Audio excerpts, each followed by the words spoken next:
just an incredible canyon. Steep and narrow with powerful waterfalls, and yeah, my first time canyoneering in the Amazon, and it was a really incredible experience.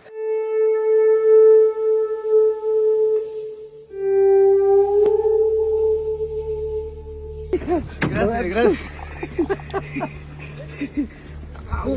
gracias.